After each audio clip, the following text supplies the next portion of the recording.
Hayyee daawwattoota keenyaa waan nu daawwachaa jirtaniif galatooma. Mariin Taayyee Danda'aatii wajjiniin godhaa jirru akkuma itti fufetti jira. Taayyee erga Abiy Ahmed dhufee masaraa biyya sanaa seenee erga paartiin Biltsiginnaa jedhamu as ba'ee badiin biyya sana keessatti raawwatame lakkoofsa hin qabu. Jalqaba irratti dibshaasha isaa si gaafadhee jennaan waa'ee cabuu diinagdee naa kaaftee siyaasi biyya sanaa goolamuudhaa fi afaan qawweetti deebi'uu isaa akeekte. Uummanni jeeqamuu nageenya dhabuu bahee galuudhaaf yaaddoo qabaachuu isaa naaf kaafte. Waa'ee Tigraay irraa haasofneerraa miidhama hammamii akka uummata sanarra ga'e. Uummati Oromoo maal keessa akka jiru har'aa situ beeka, situ keessa jira. Firoota qabdaa, lammii qabdaa, biyya hin ilaaltaa waan Oromiyaan keessa jiru. Waan hunduma isaa argaa jirtaa siin jechuu kooti. Badiin Oromiyaa irra ga'e hammana hin jedhamu. Namoonni gurguddoon Oromiyaan waggoota 7 darban kana keessa dhabanii ani qaroo Oromooti kan ofiin jedhu Hacaaluu dabalatee, Battee Urgeessaa dabalatee, Galaanaa faa ijoollee qaroo yeroo qeerroo beekaman Galaanaa Immaanaa Amboorraa dabalatee, Muhammad Amiin faa Hararraa dabalatee, uummanni buqqa'uun rakkoon nageenyaa baay'achuun har'a ammoo warrumti silaa fooyyee qaban ogeeyyiin fayyaallee hin beelofne yerootti jedhanirra ga'amee jira biyyi kun. Waraanni dhumuu dideera. Atiyyuu ergamma akkuma dubbatte waraana yeroon faarsu gootan ture waraanni dhaabbatu jennaanan jibbame jette. Kana natti himteesin jechuu kooti. Adeemsa kana hunda keessa biyyi kun hamma tilmaamuun danda'amu gararraatti baay'ee miidhameera jireenyi uummataa. Biyyi kun wanti walitti ture hundumti isaa caccabee dhumaa jira. Beelatu biyya kanatti adeemaa jira. Rakkinatu biyya kanatti adeemaa jira. Lubbuun namaa wabii dhabeera biyya keenya keessatti. Rakkinicha keessa teessee argaa jirta waan ta'eef. Rakkinoota waggoota darban kana keessa uumaman yoo hin tarreessine jennee dhugaa dubbachuu fi halkaniif guyyaa walitti haasofne waan xumurru natti hin fakkaatu. Fakkeenyuma keessaa iyyuu fudhannee haasofne yoo jenne waan xumuramu natti hin fakkaatu. Rakkinoota kana keessaa ilaalcha keetti taayi miijantee gaafa ilaaltu qoodni Abiyyii fi paartii Biltsiginnaa inni uume hammami jetta rakkoo kana uumuu keessatti?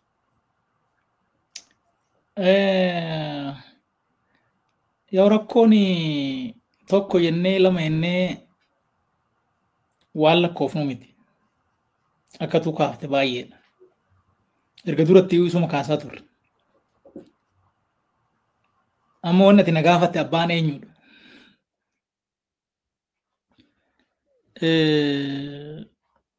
Akka yaada kiyyaatitti rakkinni kun abbaa lama hin qabu. Abbaan isaa tokkichuma. Innis Abiy Ahmed jedhama. Biltsiginnaa waan jedhamus hin jiru. Gubbaa haga jalaatitti waanuma inni godhetta. Akkuma inni barbaadetti ta'e.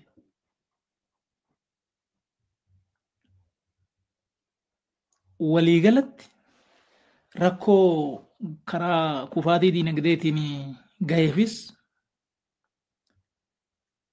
rakkoo karaa waraanatiin gaheefis rakkoo karaa hannaatiin bulchiinsa cabeen wajjin walqabatee dhalateefis oo keessa seente baay'ee waan ta'eef hunda isaatiif abbaan isa. Maaliifan kana jedhaan sababan qabu. Akka nama biraa farrajuuf miti. Waan duraan sii kaase gurraan dhala bara 2011 jalqaba paartii wannoon kun jijjiiramni kun naareeshiniin isaa ifa miti. Seenessi isaa ifa miti. Namni hundumtuu achi jalatti of laala. Eessaa kaanee garamitti deemna ka jedhu kuni dogoggora waan qabuu fi inni qajeeluu qaba. Yoo inni qajeeluu baate rakkoo gurguddaa afurtu dhalata. Jennee sanada qopheessinee tiimiin ani hoggane. Nama baay'eedha ka ture maqaa dha'uun hin danda'ama. Kanaan duras dubbadhee tureera waan ta'eef BBC faarratti.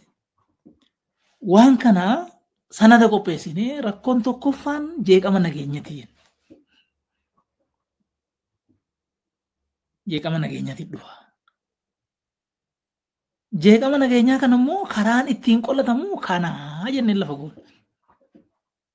Lammaffaa jeeqama diinagdeetiin dhalataa hin waan akka ammaa qaala'insa jireenyaa, hojii dhabdummaa fi waan kanaa wajjin wal qabatu. Kanas malli kanaa hin. Malli sun hin hojjeta ture.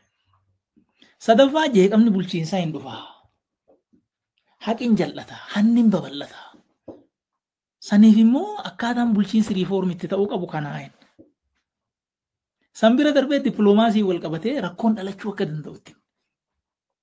Fi falli isaatis kana inni itti. Wanna kana outright reject godhe. Kun yaada maraatu ta'e. Odoo wanni sun laallame rakkoon kun hin dhalatu ture. Yoo dhalatellee amma nan guddatu ture. Tokko. Lammaffaa bara 2012 Sadaasatti gaafa yaa'ii ODP jenne san gaafa milkeessan faana fansan koree giddu galeessaa waliin nu qabeetan rakkoo afuran ittiin. Tokko jijjiiramni kun akkanumaan hin dhalanne. Nama as keessatti qaama dhabee jira. Nama as keessatti ilma dhabee jira. Niitii as keessatti dhirsa dhabdee jirti. Jijjiiramni kun akka abbaa godhatuuf warra wareegama as keessatti baase kana rikooginishinii naa kennamuufi beekamtii naa kennamuufi beenyaan illee warra miidhaan guddaan irra ka'e beenyaan illee haa kennamuufi hin jedheen. Yaadannoo qabate. Lammaffaa dargaggeessi kun miira waraanaa keessa ture, miira qabsoo keessa ture. Gara nagayaatitti fiduu barbaachisa.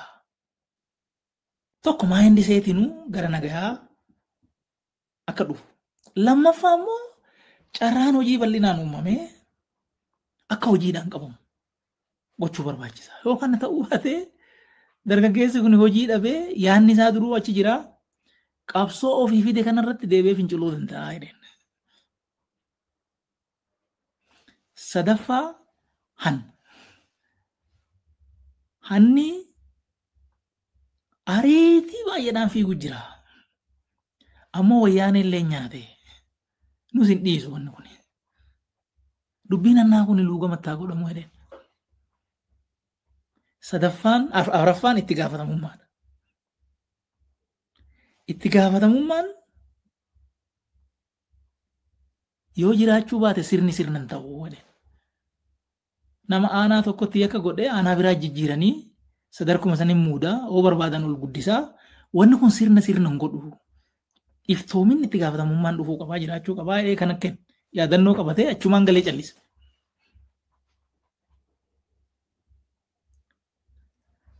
Bara 2012 ammallee deebi'ee waan xaa'oodhaan wal qabatu kan amma qonnaan bulaa itti rakkatu kan. Piraayoritiin keenya waa hundaa ol warshaa xaa'oo ta'uu qaba jedheen. Dhagahee cal jedhe. Deebinee gaafii wal argine kan gaafa abbootii gadaa karrayyuu waanan kaasee inni erga wal dhabnee iyyuu gaafa dhumarra addaan baanu gaafa deebinee ergasii walitti hin deebi'in 2015 caamsaa koree giddu galeessaati irratti daqiiqaa 30 haasa'eetan tokkoffaa paartiin kun baduu jira ofiifuu. Ammoo of bichaa badaa hin jiru biyya uummatas balleessu jira. Maa dhaabbattee ilaalta nama na jedheen. Nama 225 jira. Kana koree giddu galeessaa biltsiginnaa keessatti jettaan? Gabaasi sobaa biyya balleesse misoomni lafarra hin jiru. Maaliif gabaasa sobaa namas maa sobnaa ofiis maa sobnaa jedheen. rakkoon nageenyaa kuni biyya nyaacha jira. Maaliif gatteenyee sirrii gamgamnee ni eegnu jedhe. Rakkoon hannaa biyya liqimsu jira. Maaloo nama naa jedhe. Daqiiqaa 30 naasa'e. Hin dhageen. Inni xiyyeeffannoon isaa ijaarsa masaraati, ijaarsa riizoortiiti, ijaarsa paarkiiti. Rakkoon haadha hiyyeessaati irratti ga'u, rakkoon daldalaa irra ga'u, rakkoon ogeessa fayyaa irra ga'u beela'uun isaa haajaasati miti. Barsiisan beela'ee badee homaa haajaasati miti. Dhaloonni doomee haajaasati miti. So waliigalatti rakkoo kana abbaan isa. Odoo inni kallattii kennee namni hin jiru. Ajjeesaa ho'edhan deemanii ajjeesanii miti. Qajeelchaa ho'edhan akkamii qajeelchuu didan. So bilisiginnaa waan jedhamu odoon ta'in abbaan rakkina kanaa dhibbarraa dhibbatti isa akka ta'e an keessa turee wajjin turee tan arge waan ta'eef akkas. Hayyee taayee gabaasa Reuters kanan iskiriinii irra kaa'e sitti mul'ata jedheetan yaada. Gabaasi kuni erga qophaa'ee amma waggaa ga'eetu jira waa'ee koree nageenyaati. Koree nageenyaa qaamni jedhamu Oromiyaa keessatti dhoksaadhaan ijaarameetu namoota hinidhaa hin ajjeesaa jedha. Kanaan dura atis argitee dubbifteetta jedheetan yaada investigationiidha qorannoo irratti hundaa'eetu kan hojjetamedha. Namoota keessoo bilisiginnaa jiranis fayyadamanii dookumentii garaagaraa fayyadamanii namoota ajjeechaan irratti raawwate maatii isaanii warra hidhamee hunda ragaa gurguddaa fudhataniitu barreessanii nu dubbisiisanii fuula 17 qaba. Wanti kun jechuu kooti. Argiteetta jedheetan abdadha. Yeroo itti koreen nageenyaa hundeeffame yeroo itti namni hundumtuu Abiyyi baga muummicha ministeeraa ta'ee jedhee yeroo namni ragadee sirbu sana nu keessaa nama tokko ta'e tu aangoo qabatee baga kanaan nu ga'ee yeroo jedhamu sana Abiyyi koree nageenyaa kana qindeessaa ture. Guyyaa isaa yoo keessa deemtee ilaalteetta ta'ee siin jechuu kooti. Wanta kanarratti giddugaleessa irraa eenyu faan akka hoogganan maqaan asirra kaa'ame jira. Maqaan namootaa jira. Namoota ati beektu giddugaleessa irratti jechuudha. Akkuma kanammoo godinaaf aanaa irrattis diriirfamee hamma gandaatti jira. Wanta Oromiyaa keessatti raawwatamu lubbuu namaa balleessuudhaaf nama hidhuu koree nageenyaa kan jedhamu kanatu hojjetaa jedha Reuters kun. Wanta Reuters nu dubbisiiseen alatti waa'ee koree nageenyaa dhaloota taatii fi akkaataa inni hojiirra oole wanti ati beektu jiraataa. Koreen nageenyaa jiraachuun hinuma beekama. Wanni gariin waan barreeffame achitti arguun alatti koreen kuni waan kana hojjetaa ka jedhu kallattiidhaan ani honestly speaking nama ajjeesuuf gurmaa'ee seeraan ala nama hidhuu fi ka jedhu sadarkaa sanitti hin beeku. Garuu haala nagaa gamaggamuu fi ka jedhutti hin beeku. Wannan achitti irraa sirriitti hubadhee laalu maalinni gaafa abbootiin gadaa karrayyuu ajjeefamanii murtee aangawoota gurguddootiin ajjeefaman. Jarrisu. Yaa sun qorannoo waan barbaaduuf eenyu abbaanii yoo ka jenne laaluu dandeenya. Murtiidhaan akka jarri suni rashanaman nan beeka. Wanni kun immoo warra koree nageenyaa jedhamu kanaanuma gubbaa jiru jechuudha. Achuma keessaa kana sirriitti hin beeka. Wanni lammaffaan an beeku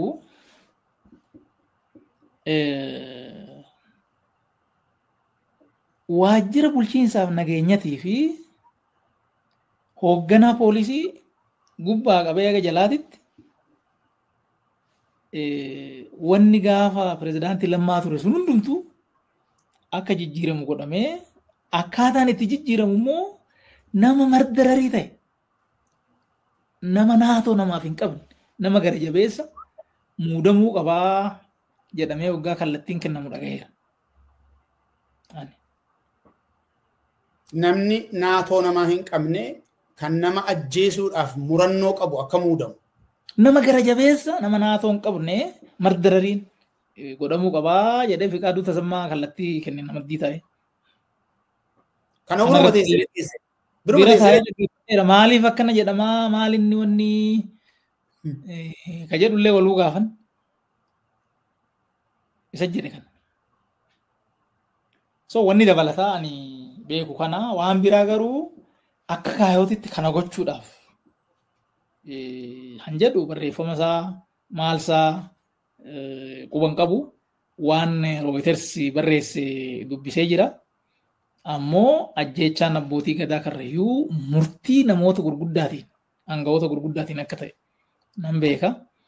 Namoonni bakka adda addaatitti akka rashanaman nan beeka.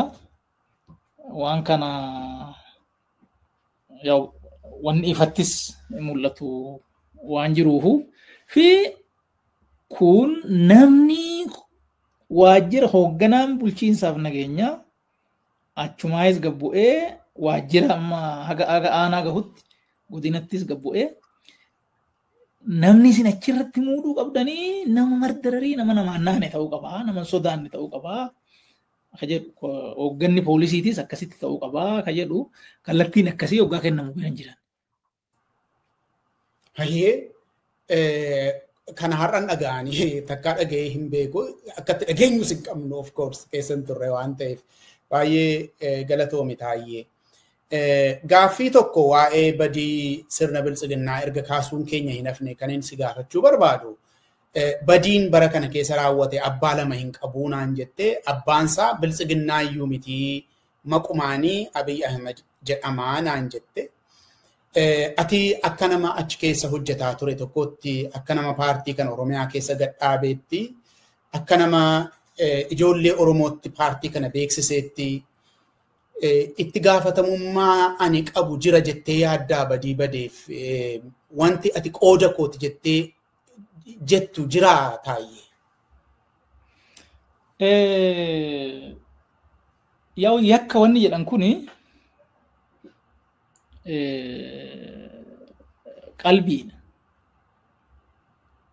yookaan waan tokko itti yaaddee balleessuuf goote yookaan immoo waan beekuu qabdu waan silaa beekuun sirra jiru beekuu dhabdee waan daguudhaan callitanyinna ta'e Amaarinyaan waan akkasiitiin hoo goote yakki kalaallamu ija kanaan nama dhuunfati irrattis uummati irrattis wanni kun haa badu intarestiin paartii kanaa asiin haa tarkaanfatu intarestiin nama dhuunfaa kanaa asiin haa cabu kan uummata asiin haa badu ka jedhu kanan itti yaadee godhin beeku. Ammoo waan kana keessan dhufe waan kana keessan dhufe waan silaa laallachuu qabu waan silaa dubbachuu malle fa'aa jechuun akka malee hagaa ol waan kanatti amanee wanni hin godhe fa'aa hin jiraata. Naman itti wal dhabuu hin qabne fa'aa wal dhabeera. Nama bara rakkoo wajjin turre milkeessadhaan deeminirraa hidheetan nama kana waan inni barreesse kanaafuu kanan isan beenu amanee bira hafe yaada sanillee akka tarkaanfatu godhe. Of course wanni sun waan irraa dhufe qaba waan an duratti kakaase waltajjii irratti dubbiin dhufuu dhabuu fi burjaajjiin inaafaaf maal jedhamu kun an abbaa fee yaa ta'u waajaarraan qabu wanni yaada kana malee an jedhu kanarratti wanni tutture jira. So suni wanni anis ofitti hin beekne kanoo qoratame fa'aa argamu an balleessee jiraannaa itti gaafatamuu qabu. Jechuun wanni ta'uu qabus kana boru. ofii gaafatama dheeffitee namni biraa haa gaafatamu jechuun dandeechu. Ammoo bakka gaafatamni hin jirretti wanni qajeelu hin jiru. Sirni karaa qabachuu danda'u hin jiru. Boruus kan ijaaramu hin jiru. Kanaaf ani addatti ta'ee jedhee uummata kana miidhuuf yookaan nama dhuunfaa miidhuuf yookaan paartii siyaasaa tokko miidhuuf wanni an godhe ofittiin argu achi keessatti garuu daguudhaan waan namicha kana namatti lallabu nama fudhachiisuun kiyya I think wrong inta haadhaaf garuu immoo yaada laalleeti fi ambiraas hoo jiraate akkasitti gaafatamuudhaaf ani qophiidha jechuudha. Hayyee galatoomi taayyee. Mee utubaawwan aangoo sirna Abiy Ahmed irraa waan tokko lama dubbanna. Ati sirna kana keessaan ilaalteetta akkamitti akka inni dhaqee lafa qabate paartiin wanti jedhamu kun illee amma hin jiru naan jetteetta akkamitti akka inni hundeeffame namni kun akkamittiin barcuma akka totolfate achi turte keessatti hirmaataa turte waan ta'eef bu'uuraalee yookaan immoo utubaalee barcuma teessoo sirna Abiyyidha wantooti ati jettee adda baaftee beektu maal fa'i yoo gaafatamte taa'ee har'a jechuudha. Utubaan sirna kanaa ani waa 3-4 jedhee yaada. Tokko waraana. Innaa waraanni kuni akka namni waan nageenyatiin qabamu waan mirgaa waan siyaasaa akka namni iyyaan akka namni sodaatu akka namni shororkaa'u godhee jira. Hangafti innis itti yaadee gochuu jiru waraanaa jechuudha. Wanni dibbee waraanaa ammas rukutamuuf wanni dibbee Somaaliyaa wajjin sirbamee inni immoo hafnaan gara Eertiraatitti amma naanneeffamuuf wanni Tigraay irraa nageenyi wannoon dhaabbannaan Amaaratti gadi cehameef wanni Oromiyaa keessatti durayyuu waraanni jalqabameef wanni kuni akka utubaa aangoo tokkootti ilaalameeti. Lammaffaan hiyyummaadha. Namni gaafa beela'e gaafa waan afaanii godhatu hin qabu akkamittan ishii argadhaa malee waan mirgaa waan kabajaa waan akkanaa kana yaaduu hin danda'u. So wanni namni hiyyoomeef wanni waraanaa wal qabatu wanni imaamataa wal qabatu wanni biraa akkuma jiru ta'ee lammaffaan akka tarsiimootti hiyyeessi aangoo kiyyaaf yaaddoo miti jedhee waan yaaduuf. Miidil kilaasii poolitikaa keessa saayinsii keessa hin jiran se'oonni sun miidil kilaasiitu xiqqoo poolitikaa irratti aktiif ta'a malee hiyyeessi gara gadaan jiru homaa nama hin godhu wanni jedhu jira. Sadaffaan ololaan uummata adda diiguudha. Ololli argitee gosaaf gosa amantiif amantii paartii keessatti illee hiriyaaf hiriyaa manaaf mana keessatti akka namni waliin taane akka namni yaada tokko hin qabaan akka kuun kaan shakku waan akkanaa kana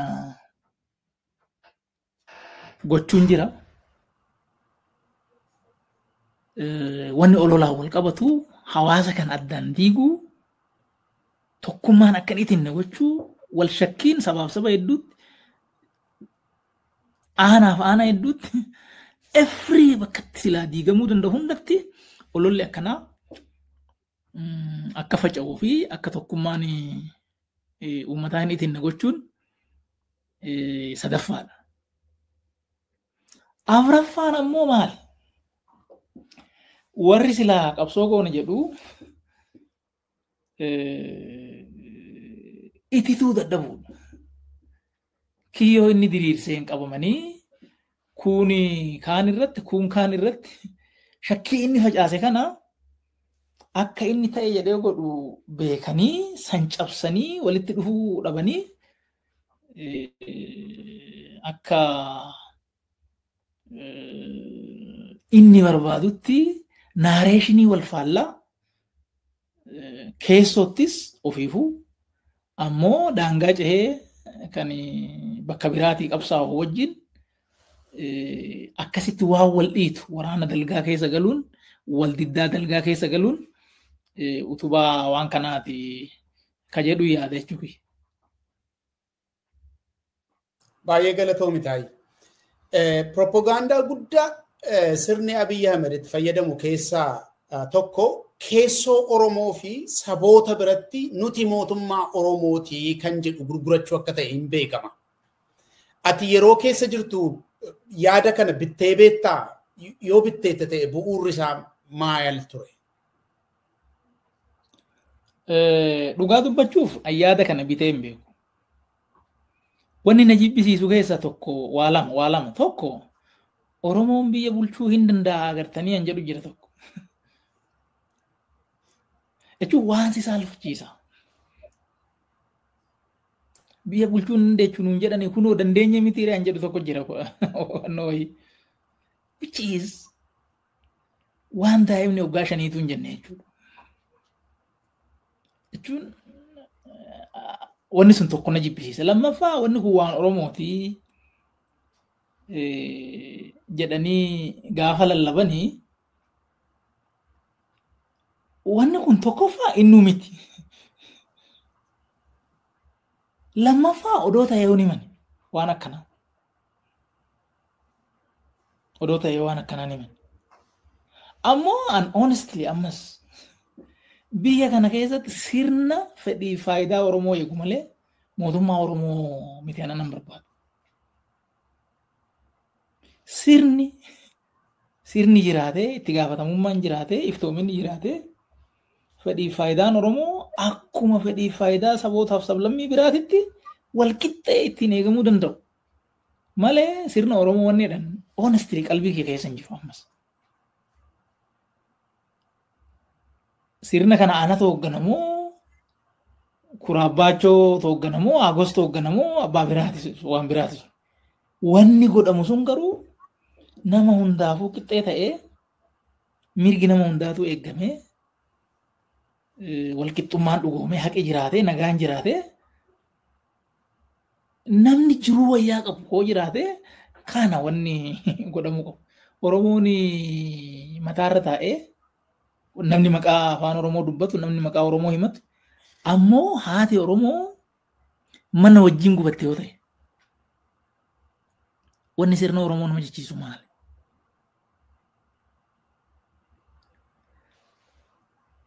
Oromoon beenyaa malee manni isaa irratti diigamoo ta'e. Ka gaafa TPLFiitu beenyaan dhabin hin xiqqaate malee. Xiqqaadha malee hin argatta gaafas. Amma moo waan argattu? Qamadii kaleessa bilisaan gurgurattu gaafa TPLF. Har'a qamadii hawaasatti 7,000 gurguramu. Shaashamanneetti 3,000 4,000 gurgurte. Sitti murteeffamee mootummaa Oromoo ni dhammaa. Bakka Oromoon nagaa hin qabnetti. Bakka tokkummaan Oromoo inni dhiigaan tolfate deebi'ee diigametti. Wanni kun mootummaa Oromoo waan jedhamu miti. Ammoo mootummaa Oromoos mootummaa abbaa fedheetis mootummaan akkasii ta'uu irra hin jiru. Mootummaan ta'uu irra jiru mootummaan ta biyyaati. Mootummaan biyyaa kun immoo bulchiinsa ammayyaa ka bulchiinsa gaarii diriirsu ka mirga namaa kabaju ka naga buusu ka jiruu namaa wayyeessu ka bilisummaa namaa tiksu ta'uutu irra jira. Hoo kun tikfameef Oromoon kanuma barbaada malee waan biraa natti hin fakkaatu. Ayyee garuu yeroo propagandaan kun hojiirra oolu argaa turte taayee bal'inaan yeroo inni dubbatamu argaa turte. Siyaasa Oromoo irraan wanti inni qaqqabsiise miidhaan inni fide jiratte yaaddaa?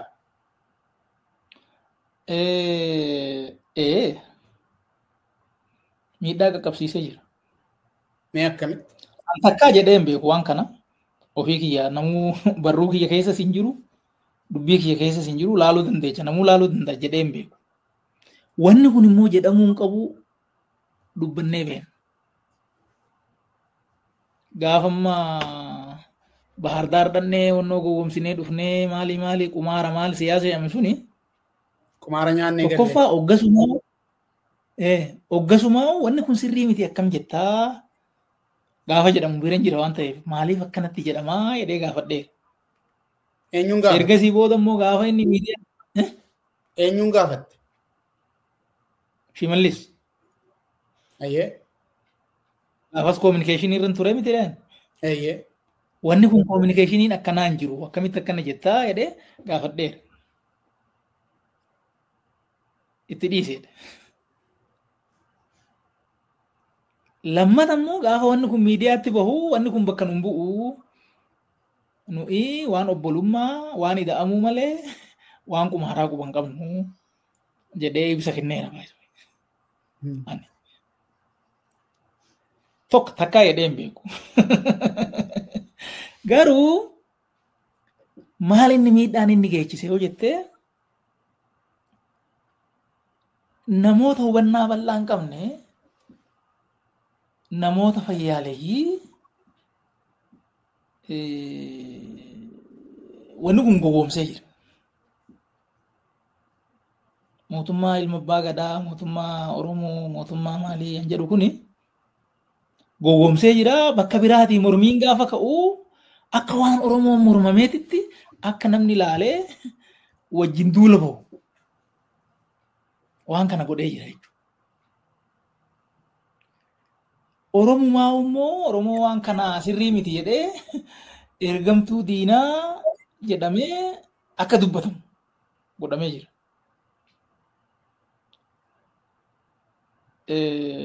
Akkaataan irraa jenne akka ta'us anuu jedhee beeka kana.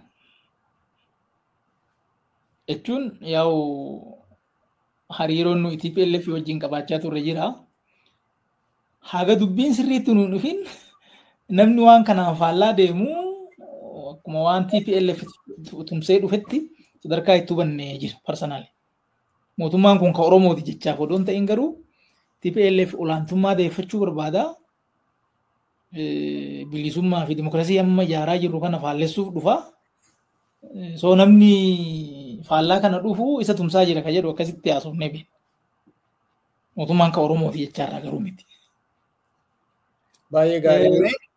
Erga kaaftee mee taayyeera deddeebinee waan kana tuttuqnee irraa waan ta'eef kanuma duwwaa naa deebisiiti bira dabarraa. Kanaaf akka Tole dubbadhu. Achirratti maaltu jira? Lammaffaara miidhaan gahe maali?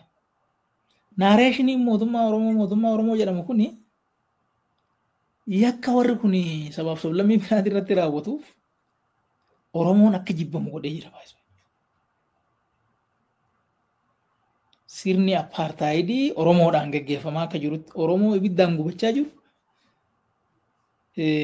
Oromoo mana hidhaatii bahee rashanamaa jiru. Oromoo gibirri bakka biraan jirre irratti fe'amaa jiru. Oromoon makaraa takka argee hin beekne keessa jiru akka waan cunqursaa ta'eetitti akka laalamu saba biraatitti godhee jira jechuudha. Kunis miidhaa qabsoo Oromootirraan gahe wanni kun jechuu kiyyaa itti fufu.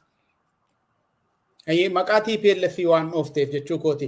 TPLFin erga aangoo giddu galeessaa dhabee booddee sodaadhuma Abiyyi moo dhuguma erga inni aangoo giddu galeessaa dhabee baqatee naannootti galee booddee dhuguma sodaa ta'a kan jedhamu gama qabdaati yeroo sanatti jechuu kooti. Abiyyi sodaachuu danda'a waan inni sodaatuuf wanta baay'eetu jiraachuu danda'a garuu sirni tokko erga iddoo qabatee booddee paartiin xinnoon tokko sonuu aangoo dhabee erga baqatee naannoo tokkotti galee bu'uura maaliitiin itti sodaa aangoo ta'uu danda'ame sun yeroo baay'ee irra deddeebi'amee waan dubbatamuuf waraanaafis Abiy sababa kanaaf hin naqe jedhee waan dubbatuuf jechuudha. Akka gaafas yaadaa turretti warri kuni security biyya kanaa keessatti dhibbarraa gara 90 qabaachaa turan. So security'n biyya kanaa hin jiru jechuudha. Almost harka 8 kun haarofti ganaa ijaaramee galu kuni sadarkaa muuxannooti sadarkaa maalitti hin jiru. San hin gitu. Haga waraanni kun dhalatee caasaa waraanaa keessa baanitti illee ajajoonni waraanaa maaliin bakka baay'eetti warri kun bakka guddaa qaban. Dogoggorri warri tolchaa bahee sana haaluun hin ta'u. Sirna biyya kanaa baay'ee micciiranii nama biraa qarqara dhiibanii namni biraa nama ka jeneraal jettu ka maal jettu kuni ilaalanii nama nafsee qabu nama jajjaba dafanii xurataadhaan keessa dhahaa turan. Nama ergaa baachuu danda'u qofa kan warri ofitti butaa turan bal'inaan jechuu kiyya. So garanaan humni jiru xiqqaadha an achiin jiru immoo guddaadha jechuudha. Kanaa olitti immoo warri kuni hariiroon dippiloomasiin isaan addunyaadhaa wajjin tolfatanii qaban baay'ee hidda gadi fagoodha. Warri biraa duma maqaadhaaf hoo ta'e malee hin jiru. Ikoonomiis waggaa 27 kana akkaataa itti deemamaa ture hin jira. So jarri kuni deebi'ee amma qarqara bahee yoo shira durii sanitti deebi'anii dhufanii wanni kun bututaadha. So miidhaa fiduu hinuma danda'a ka jedhu genuinely anuu amanaatuman ture jechuudha. Akkanumaanii miti factually wanni immoo lafarratti sosocho'amaa tures warra amma federaalista hiiloochi faayidhanii waan tokko walitti gugguurat turanii yakkoota tokko isaantu godha jedhameeti ka yaadamaa ture gaafas ajandaa uumuudhaaf jecha. So sanirraa kaaneet yaaddoodha jijjiirama kanaa fi jedhamee yaadamaa ture sun akkasumatti ture. Hayyee utubaawwan aangoo sirna Abiy Ahmed asumarrattiin goolabaa. Mata duree xiqqoo ittaantu garuu murteessaa kan ta'e tokkottan si dabarsaa. Argama qabsoo biyyoolessaa Oromoo muuziqaa booddee.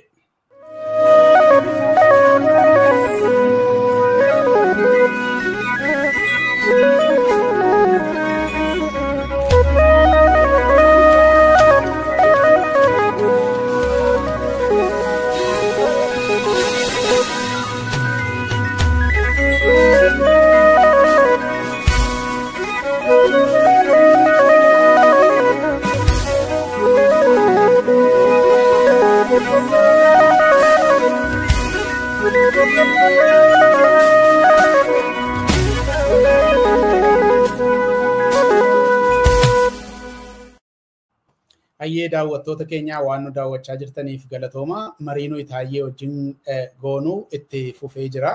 Amma immoo waa'ee argama qabsoo biyyoolessaa Oromoo wal gaafanna eessa ga'ee qabsoon Oromoo kan jedhu jechuudha. Taayyee qabsoo ijaaramaa yookaan immoo paartii poolitiksiitti karaa Oromootiin makamtee quuqamni ati qabdus uummata kanaaf hin beekamaa. Duras itu adda bilisummaa Oromootti makamuudhaaf ijoollee jaartee deemtu qabamte ergasii waa'ee Oromoo biraa hin deebine bara hamma kana guutuudha itti fixxe Taayyee baay'ee wajjin dadhabdeetta. Even sila yeroo waa'ee OPDO seenuu si gaafadhu qabsoo dhumti uummata keenyaayyuu ija godhachuu kan danda'u karaa kanaan jedhee waan amanee fi gamaagama mataa kootii godhee hiriyoota kootii wajjin waliigallee seeneeraadhaan jedhe. Qabsoon Oromoo eessa ga'eerra?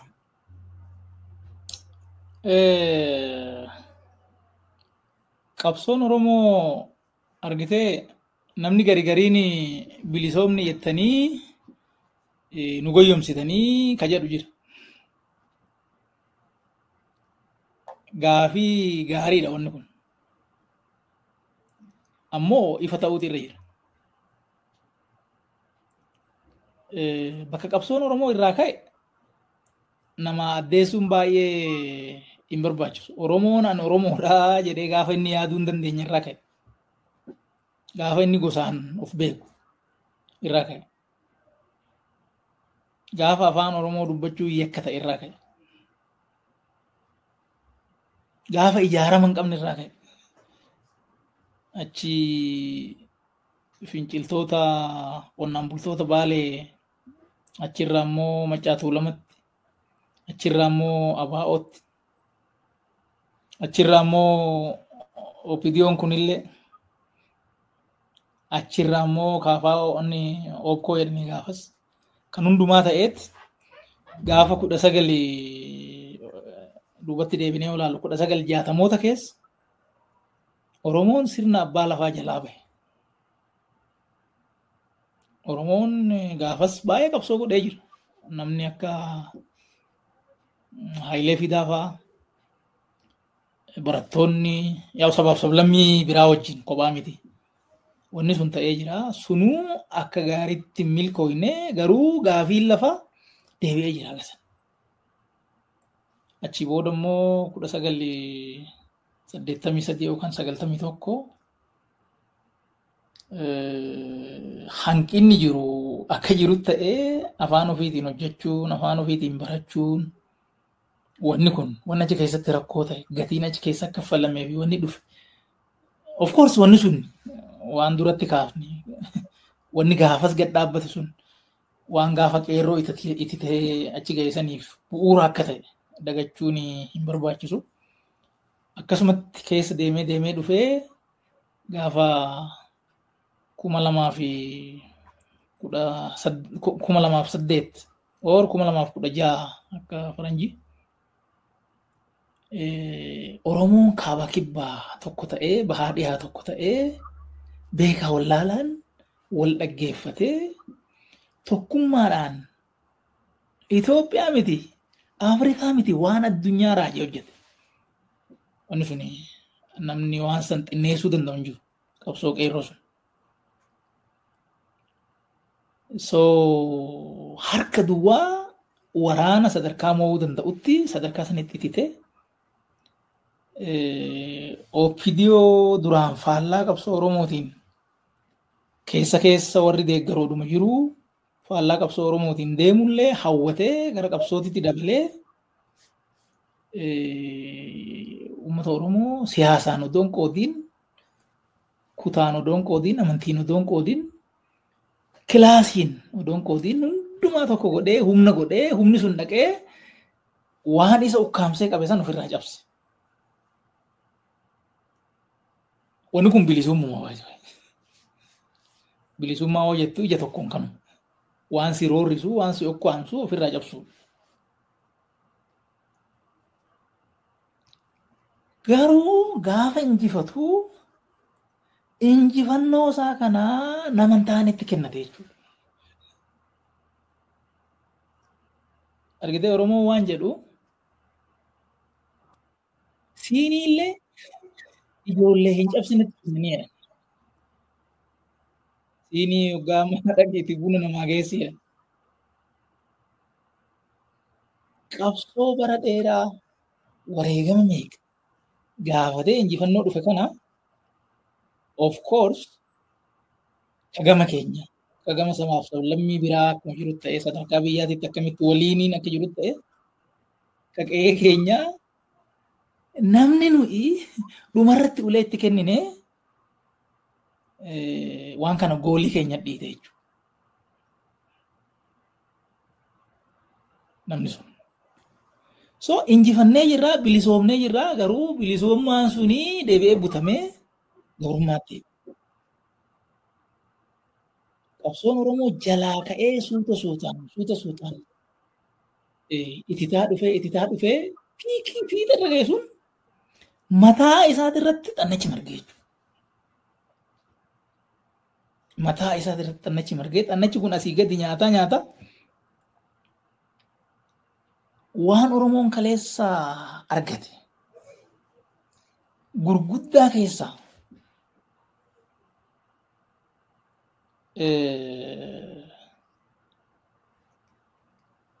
caccabsee jechuudha. Tokko maali? Oromoon dhiigaaf lafeedhaan tokkummaa ijaarrate. Tokkummaa kana hin nyaate jechuudha wannoon kun. Xannachi kun. wanni oggaa shanan jahan kana keessa turre burjaajjiin kun achii dhufe. Xannacha kana tokkummaa nuyi makaraa meeqaan hayyoonni keenya itti meeqa wareegamee ijaarratan isa nyaata.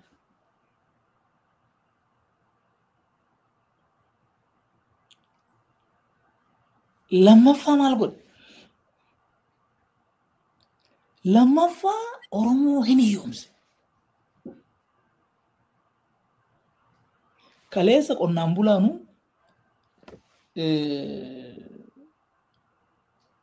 jechuun jiruun hinuma jira baay'ee gaafa wayyaanitu. Ilma isaa akkuma gaarii barsiifata namni. Atis akkatti baratte qabda, anis akkanitti baradheen qaba. Ammoo namni baratee wayitti ba'e warra qarqaara. Asuma taa'ee jechuudha. Humna qabu. Amma haadha abbaati isa qarqaara. Odoo biiroo mootummaa hojjetu nyaatee buluu hin danda'u. Ammoo an achi jiru humna hin qabu. Hiyyoomee jira jechuudha Oromoo. Kaleessa caalaa har'a. Wanni qabsoofneef garuu qananiif. Oromoon kalee nagaa qabu. Halkan bakka feetee kaatee bakka feetee dhatte gaafa wayyaanii namni quba sitti buusu hin jiru. Amma hin jiru. Si butanii 500,000 fidi siin jedhe. Miliyoona fidi siin jedhe. Hoo qabaachuu baate si ajjeesan. So qe'een Oromoo nagaan qabu. Waraanni hin gubu. Loon irraa qalata hin saamama. Laal kana. Arfaffaa safuu Oromoo cabbe. Dhiira gudeedama.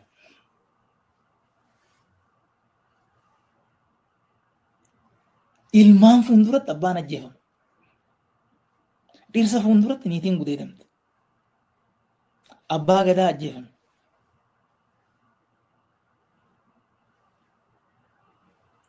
Reeffa namaatitu harreetti fe'amee magaala keessa oofama.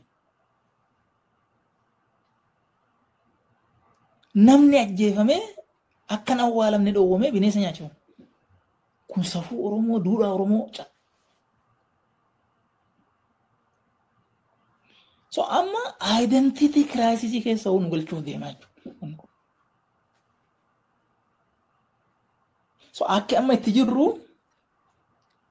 qabsoofnee mataa keenye mataa qabsoo keenya mataa injifannoo keenya irratti xannachi margee xannachi sun asii gadi nu nyaatee amma afaan badii irraan nu ga'eera jechuudha. Kana nama hundaafuu ifa ta'utu irra jira. Nama hundaafuu ifa ta'utu irra jira. Bakki amma jirru dubbii baduu fi jiraachuuti jechuudha. Uummanni Oromoo jedhamu bara akkanaa keessa turee jira jedhamee himamuuf ta'a. Yoo Oromoon deebi'ee of ijaaree xannacha kana ofirraa baasuu baate. Akkasittiin ibsa jechuufi. Galatoomi taa'i. Yoo maal ta'etu milkaa'inaan goolabama qabsoon Oromoo?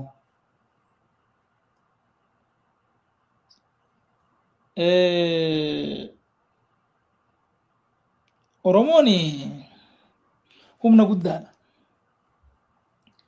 Waan kana immoo seeteedhaan miti anaa sobnu waan agarre. Waan namuu beeku. Humna harka duwwaa warra taankii fi snaayiparii hidhate mo'ate. Wanni Oromoo barbaachisu ka jalqabaa tokkummuma keessoo isaa jabeeffachuu.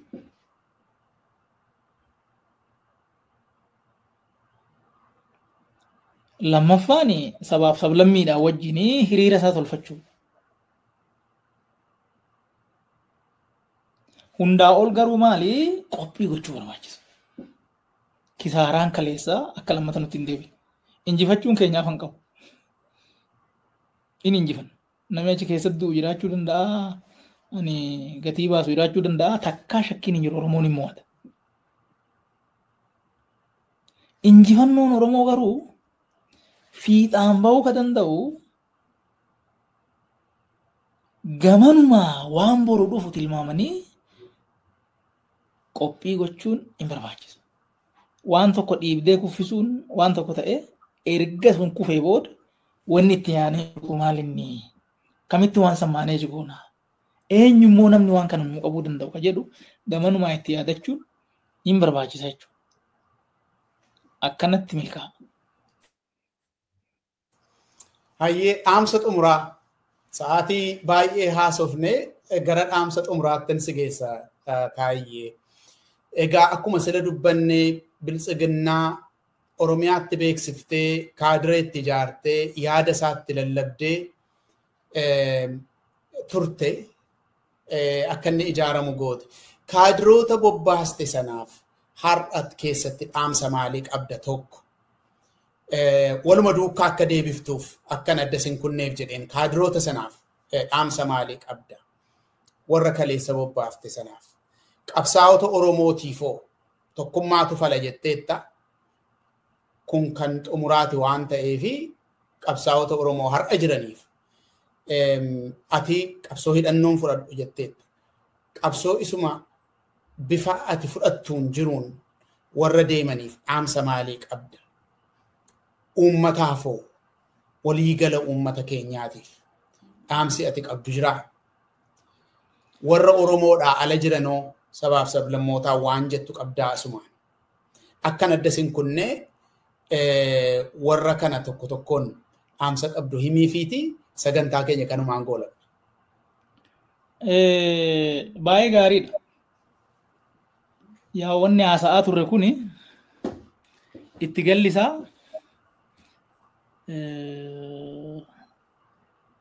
eenyu maal haa godhu rakkoo kana hiikuufi ka jedhu.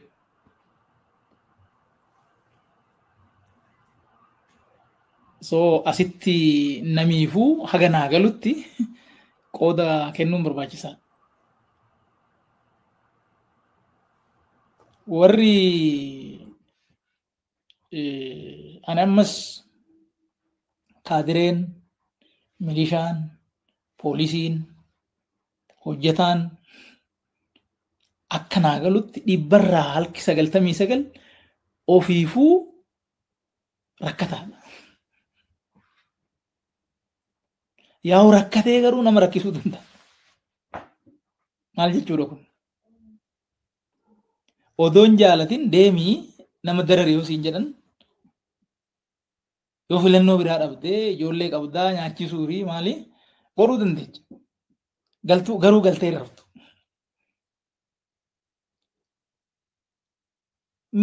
Namichi kun rakkina inni keessa jiru laalate.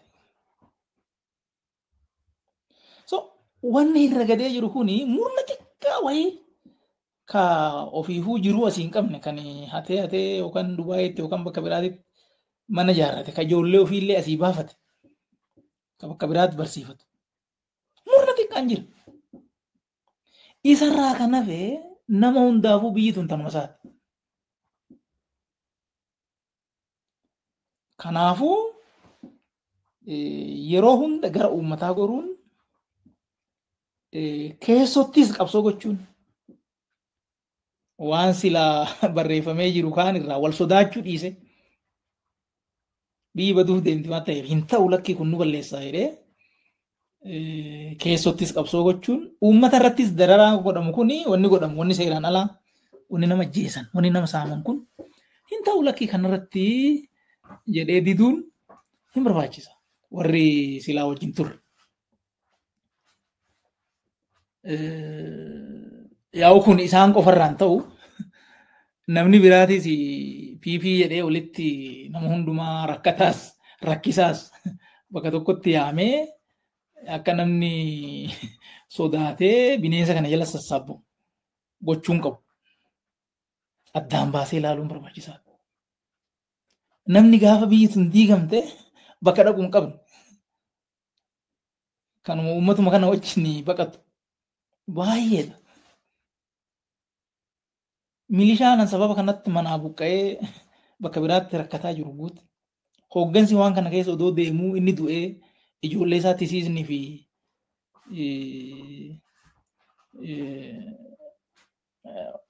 xurii nyaatu guute.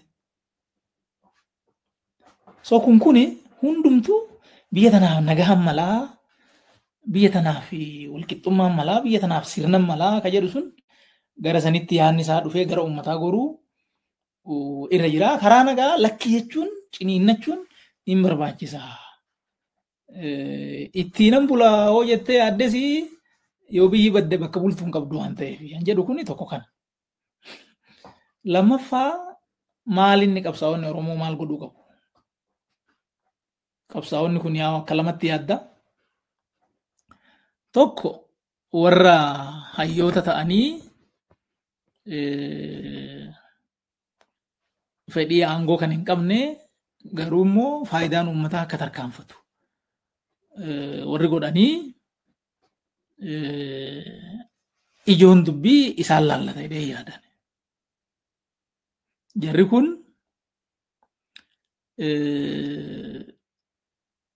gaafa qabsoo qeerroo san wal bira turanii walii wajjin hojjechaa turanii walii wajjin hojjechuun isaanii immoo uummata kana tokkoomsuu keessatti, humnoomsuu keessatti, onnachiisuu keessatti qooda guddaadha qabaachaa ture. So hayyoonni kun kan walitti mufate waan ta'eef jiraachuu danda'a. Kan wal rukutes jiraachuu danda'a. Kan wal arrabses jiraachuu danda'a. Wanni sun arrabsoodha. Wanni sun rukuttaadha. Waan nutti deemu wajjin yoo kalaallu wanni xiqqaadha. Wanni sun yoo ilkaan illee wal cabse yoo harka illee wal cabse homaa miti sun. Bakki amma jiru badiidha waan ta'eef. Kanaafuu garaagarummaa san dhiphisanii bakka tokko dhufanii tokkummaadhaan dhaabbatanii uummataaf mallattoo ta'uun irra jira. Ijoon dubbii tokko kana. Erga kana godhanii immoo qabsoo Oromootiif kallattii kaa'uun miidiyaa akka amma singootanii kana tolchuun yoo danda'ame immoo miidiyaa saatalaatiidhaan uummata manatti dhaqqabu tolchuudhaan yaanni akka uummata dhaqqabu gochuun akka eegametti ta'ee maddiidhaan ammoo uummata keenyaaf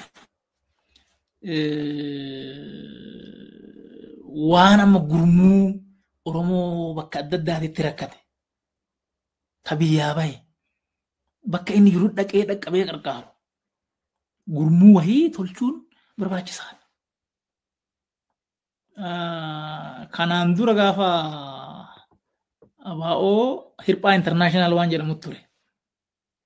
Wanni waan san fakkaata maqaa biraatiin haa ta'u oor isaa deebi'anii haaressanii ka Oromoo hundi bakka jiru Oromoon ala jiru amma yoo 100,000 ta'e fakkeenyaaf 100,000 kuni doolaara 10 galchee wanni kun doolaara miliyoona 1 guddaadha. Ji'a ji'aanoo mana galchee waan qarqaaru baay'ee qaba. Ammoo 100 or 50 30 godhee akkasumatti deema wanni kun.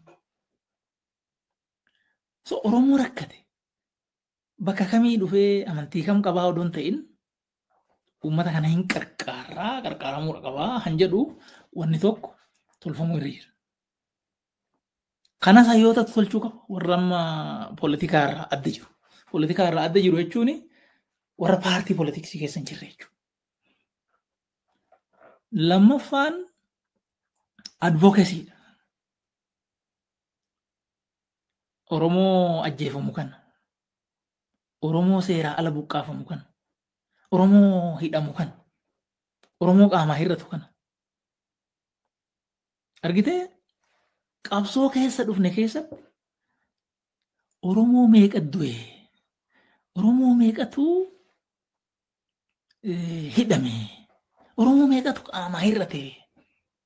Eenyu maqaan isaa jettee ilaalte hin jiru. Waan nama gaddisiisu. Gaafa Zuwaayii turre warri ONLF tokko nu wajjin ni turan. Namni isaanii ka maqaa qabsoo isaaniitiin hidhame ka maqaan isaan galmaahin takka hin jiru. namni qabsoo isaaniitti irratti du'e kan maqaan isaan galmaa'een guyyaa inni itti wareegame wajjin hin jiru. Nu bira wanni jiru xiqqoo toora kanatti hanqina jira waan ta'eef advookasiin kan waan akkanaa kana jala bu'ee gurmeessus galmeessus warri siyaasa ala jiru kun tolchuu irra jira. Soo hayyootaaf wanni an dhaamu kana. Qaamolee immoo hooggantoota siyaasaa ta'an paartiin gurmaa'ee warra jiru jarri kunis tokkoffaa paartuma ofiitu qajeeltoodhaan ijaarrachuu qabu. Namni paartii gaafa ijaaru maal inni kaayoon kenna?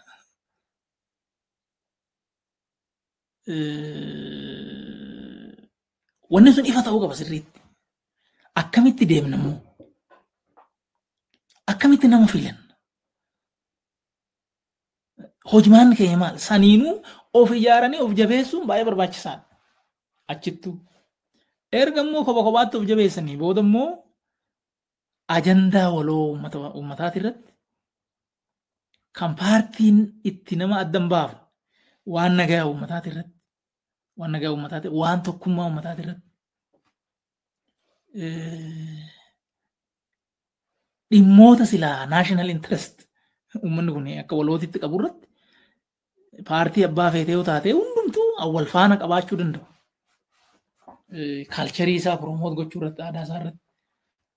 Hariiroo immoo hariiroo gaarii obbolummaa sabaaf sablammii wajjin qabaachuu qabnu irrattis dhimma akkanaati irratti immoo hundumtuu gurmaa'uutu irra jira. Bilisummaa uummanni kun gadadoo amma inni irra jiru kunis akka irraa ba'u irratti aangoo qabachuu waan biraati.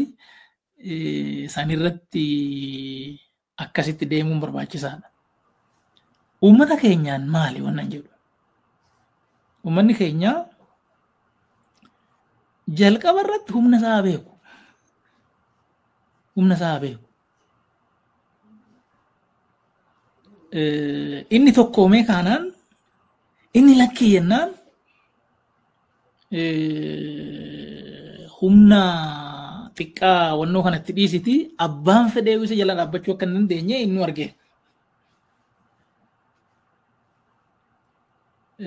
So tokkummaa isaa jabeeffachuu irra jira. Shirtuu fi hattuun kuni gandaan isa qooduu barbaada. San dhaga'uu irra hin jiru.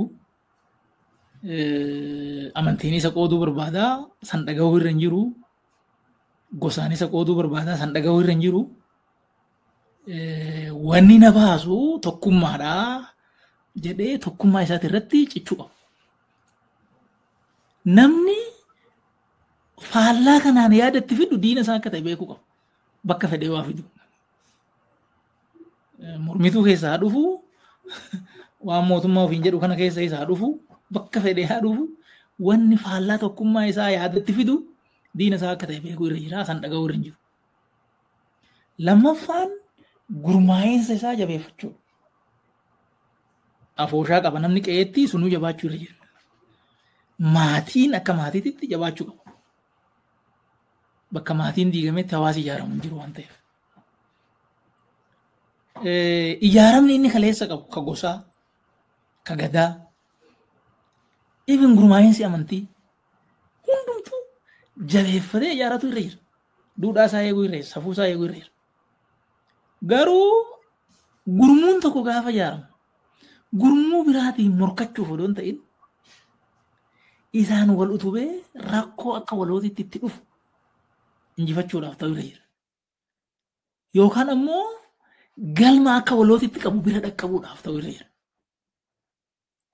Amma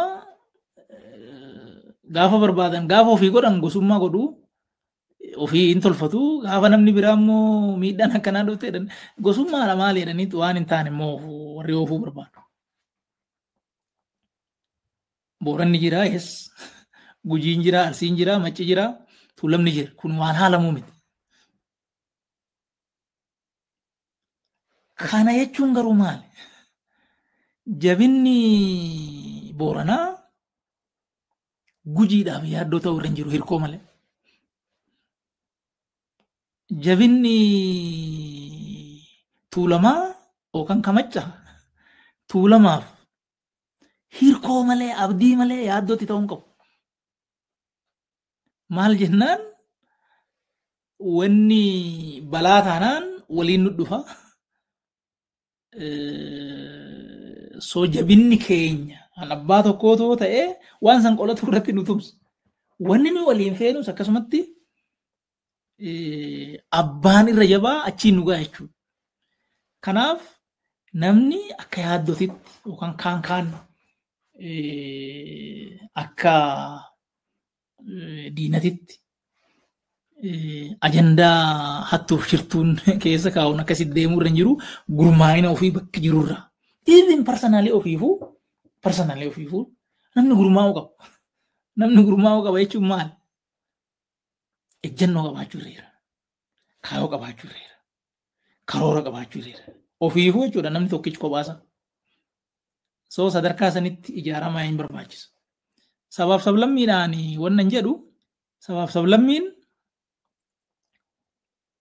olollee deemaa jiru. Mootummaan kun mootummaa Oromootii jedhamee Oromoodhaaf ijaarree wanni jedhan kun sabaaf sablammii waan kana hubachuu qaba. Oromoon jiruu isaa keessatti akka yeroo kanaa rakkatee hin beeku. Waan duratti kaafne santu jira waan ta'eef. Akka yeroo kanaa rakkatee hin beeku. Rakkoo kana sabaaf sablammiin hubachuu qabu. Keessattuu amma Amaaraa wajjin gaafa jijjiiramni kun dhufu tumsatu ture hin beekama. Oromoodhaa jennee Amaara gogoomsinee ka jedhu odeessa warri kun. So Oromoon naganee jedhee akka Amaarri yaadu gochuu barbaadan. Hanganame garuu uummata lachuu. Wanni qe'ee Amaaraatti ta'u jiru qe'ee Oromootittis ta'aa jira. Wanni Tigraayitti ta'ee Oromiyaattis ta'u jira. Namichi kun biyya tana guutuu isii gane. So wanni tokkicha keenyaan taane hunda keenya fuun ta'u.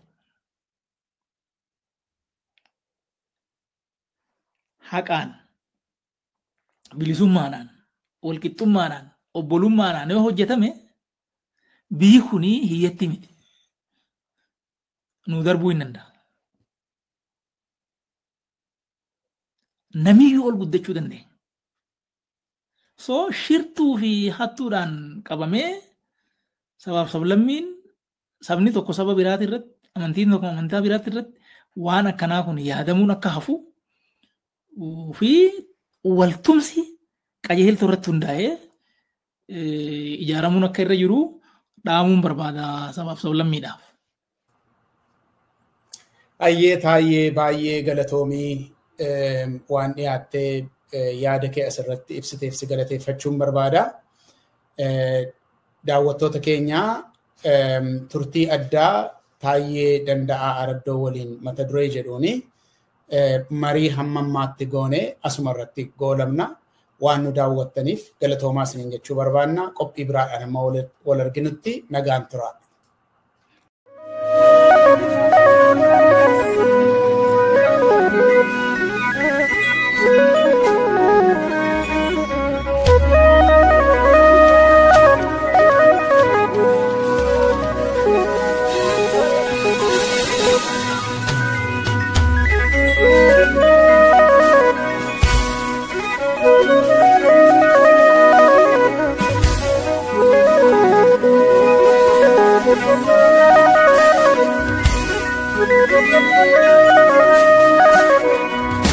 Thank you.